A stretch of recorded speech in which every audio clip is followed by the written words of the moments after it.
Rain menyadari sesuatu setelah dia membaca keluhan-keluhan yang ditulis rakyat kerajaan. Dia minta para pasukan rahasia untuk membentuk regu bagi para anggota yang bisa menggunakan search ataupun uncover. Selain itu, dia minta pasukan rahasia untuk memanggil 6 instruktur. Rain sadar jika monster dari Deridas sudah dikirim ke kerajaan mereka sejak awal. Dia benar-benar marah. Memangnya apa yang sudah dilakukan Glaze pada Deridas hingga mereka melakukannya sampai sejauh ini? Di sisi lain, Nur sedang makan daging panggang bersama Lin di kedai pinggir jalan. Ternyata paman memberikan imbalan untuk Nur pada saat dia lupa membawa telinga goblin pada misinya waktu itu. Paman memberikan imbalan karena itu adalah perburuan pertama Nur. Di sini Nur sangat senang dan berkata kalau makanan perburuan pertama terasa sangat enak untuknya. Tapi entah kenapa Lin hanya menjawab iya.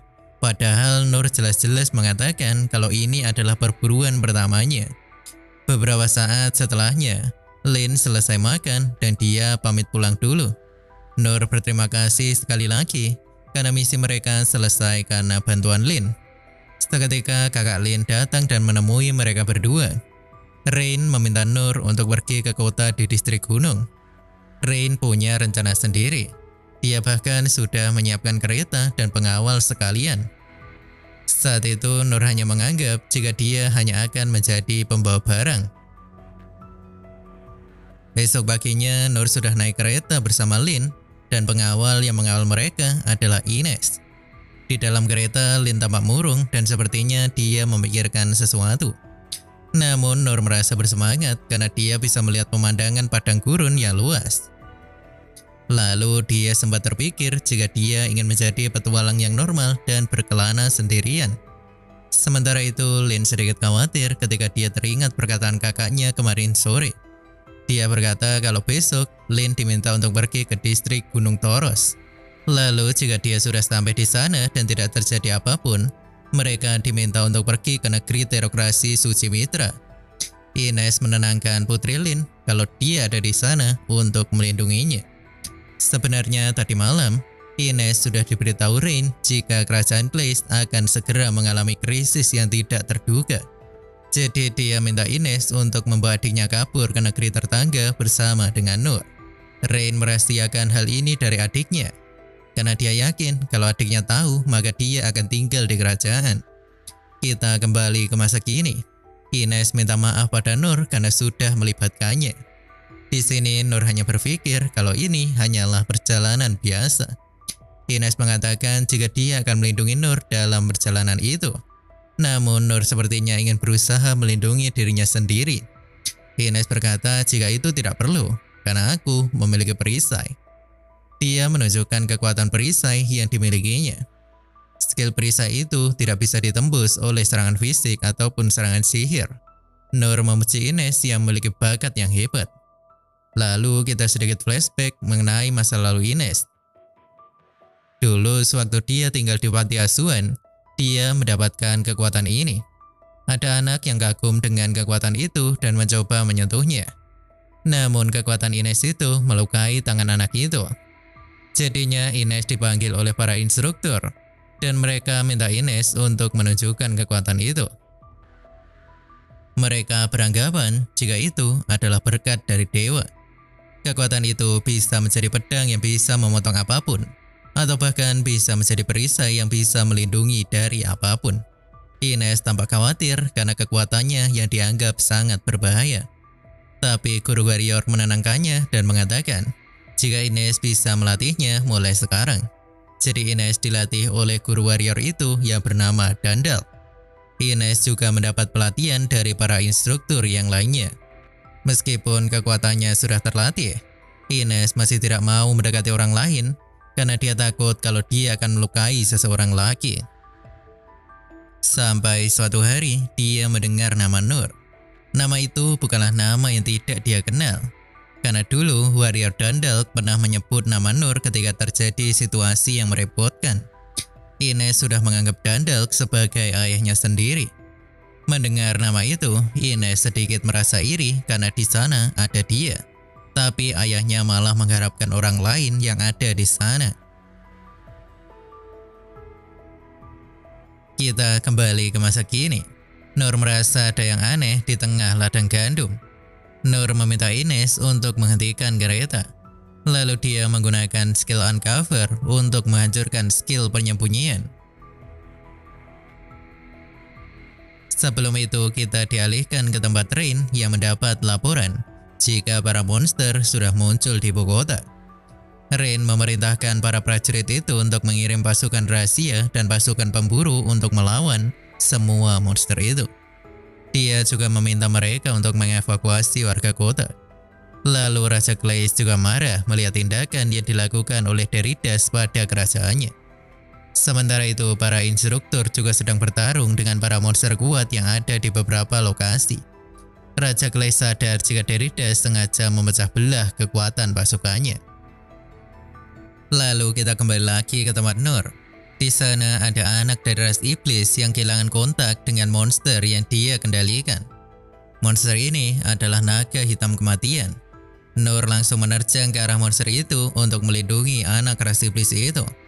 Ines berteriak pada Nur untuk memperingatkannya sesuatu.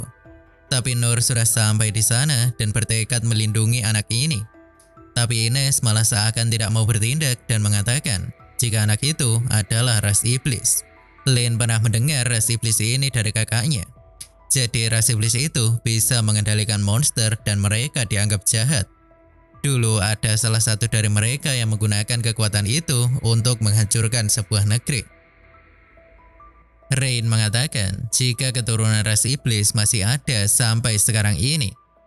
Jadi mungkin mereka sangat membenci manusia karena manusia sudah hampir memusnahkan ras mereka. Lalu Ines menjelaskan pada Putri Lin jika anak itu sengaja membawa monster naga itu menuju kota. Dia menganggap Nur bodoh karena mau-maunya menyelamatkan orang jahat seperti itu. Dia juga menghentikan Lin yang ingin ikut membantu Nur menghadapi monster itu. Di balik kepanikan itu, Nur laki-laki hanya menganggap kalau monster di depannya itu hanyalah katak besar. Lalu monster itu menyemburkan racun ke arah Nur. Tapi Nur mencoba menangisnya karena dia ingin melindungi anak di belakangnya. Tapi Nur tetap terkena efek racun itu. Mata, hidung, dan mulutnya keluar darah yang keruh. Nur tertunduk di hadapan monster katak beracun itu. Lin mencoba menyelamatkan Nur, tapi Ines mencegahnya dengan perisai karena dia ingin setidaknya membiarkan Putri Lin kabur. Ines menggunakan perisainya untuk menahan serangan racun. Ines yang sudah menganggap Nur sudah tidak akan bisa selamat. Tiba-tiba dia melihat kuku naga yang terlempar ke sana. Ternyata Nur masih bertarung dengan naga itu, meskipun dia sudah berdarah-darah. Sampai akhirnya Ines mengakui Nur sebagai panutannya. Dia menganggap jika Nur adalah orang yang melakukan apapun untuk melindungi seseorang, meski dia harus mengorbankan dirinya sendiri. Nur terbaring lemas dengan penuh darah di tengah pertarungan itu.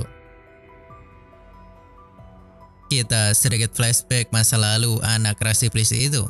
Nama anak ini ialah Rollo. Rollo sedang dikurung di penjara oleh seseorang.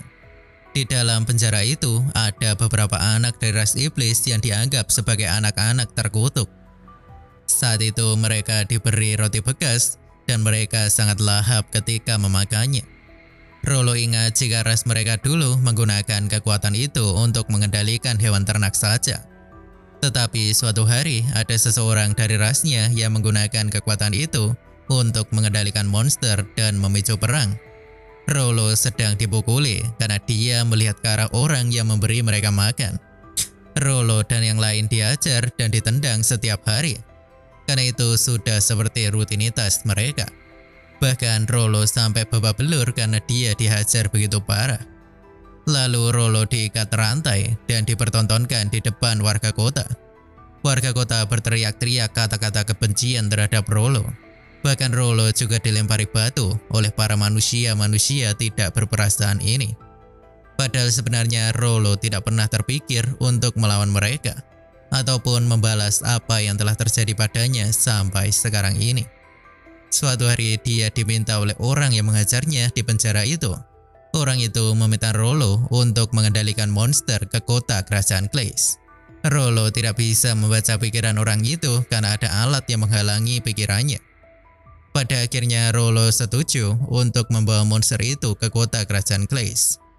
Tapi saat dalam perjalanan, penghalang yang menyembunyikan mereka hancur karena skill uncover. Saat itu Rolo sudah pasrah jika dia mati sekarang. Dia berpikir kalau dia bisa terlahir kembali. Dia setidaknya ingin makan makanan enak setidaknya sekali saja. Tapi saat itu Nur datang dan menyelamatkan Rolo. Lalu Nur yang melihat Rolo terkena racun, dia menggunakan sihirnya untuk melindungi Rolo. Sementara itu Nur bertarung tanpa sihir pertahanan dan sekarang dia terbaring lemah di hadapan monster itu. Dari sini kita flashback ke masa lalu Nur. Saat itu Nur pergi ke gunung untuk mencari bahan makanan. Dia memetik banyak bahan-bahan yang bahkan tidak diketahui apa itu.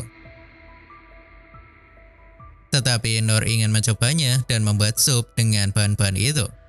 Nur berpikir kalaupun dia makan bahan yang tidak seharusnya dimakan, dia hanya akan sakit perut saja. Tapi ternyata ada satu bahan yang ternyata racun mematikan. Tapi esok harinya Nur masih bisa bergerak dan mencoba mencari tahu bahan beracun itu.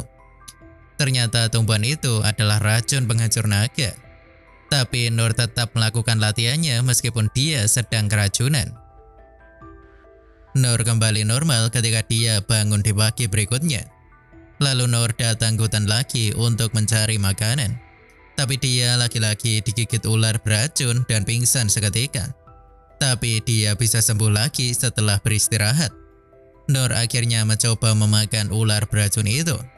Lalu dia mencoba menggigitkan ular beracun itu lagi.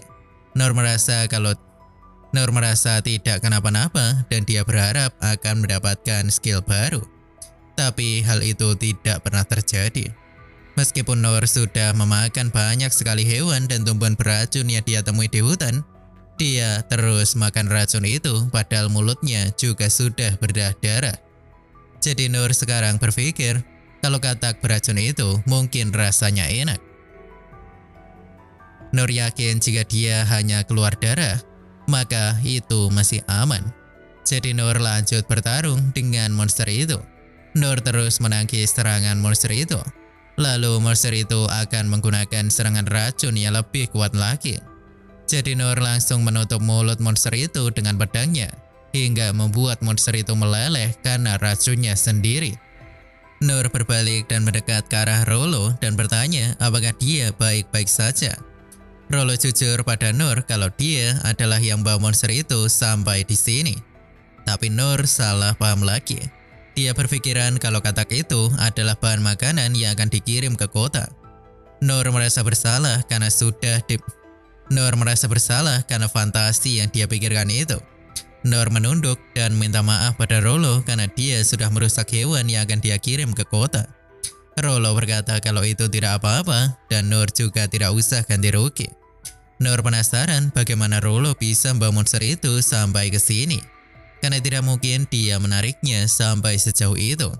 Lalu Rolo mengatakan kalau dia adalah ras iblis dan bisa mengendalikan monster. Nur tampak kagum dengan skill Rolo ini. Nur semakin kagum dengan Rolo yang mengatakan kalau dari lahir dia sudah bisa menggunakannya. Nur berharap kalau dia juga memiliki kekuatan seperti ini. Rolo bertanya apakah Nur tidak takut padanya. Padahal ada beberapa orang yang takut atau bahkan benci pada ras iblis. Namun Nur malah heran dengan orang-orang seperti ini. Karena dia berpikir kalau dengan kekuatannya itu, Rolo bisa berguna bagi orang lain. Rolo menangis dan bertanya pada Nur apakah dia ini benar-benar dibutuhkan oleh orang lain. Nur mengelus kepala Rolo dan mengatakan dengan tulus kalau suatu saat Rolo akan dibutuhkan oleh orang lain. Saat itu Lin dan Ines datang ke sana. Lin heran dengan tubuh Nur yang baik-baik saja setelah terkena racun. Lin teringat jika Guru Sein pernah memperlihatkan kekuatan roh sakral. Kekuatan yang bisa memurnikan semua yang disentuh. Lin dan Ines tidak menyukai kehadiran Rolo. Nur ingin mengajak Rolo di kereta. Namun mereka semakin marah saat Nur mengatakan kalau Rolo sedang dalam perjalanan mengirim monster ke kota. Nur bertanya siapa orang yang minta Rollo mengirimkan monster itu. Rollo berkata kalau dia tidak tahu siapa nama orang itu, karena dia memang dibesarkan seperti ini. Ines sadar jika Rollo itu adalah budak, dan dia tidak punya tempat untuk kembali. Lin akhirnya teringat perkataan ayahnya jika dia harus percaya dengan apa yang dia lihat. Dia malu karena hanya percaya dengan ras iblis adalah ras jahat yang sering diberitakan oleh orang-orang. Lalu Lin berencana untuk membawa Rollo masuk ke dalam kereta juga. Tetapi Ines tidak mengizinkannya, karena negeri yang mereka tuju sekarang akan menolak ras iblis. Lalu seketika, ada orang misterius berjubah assassin yang datang ke tempat itu.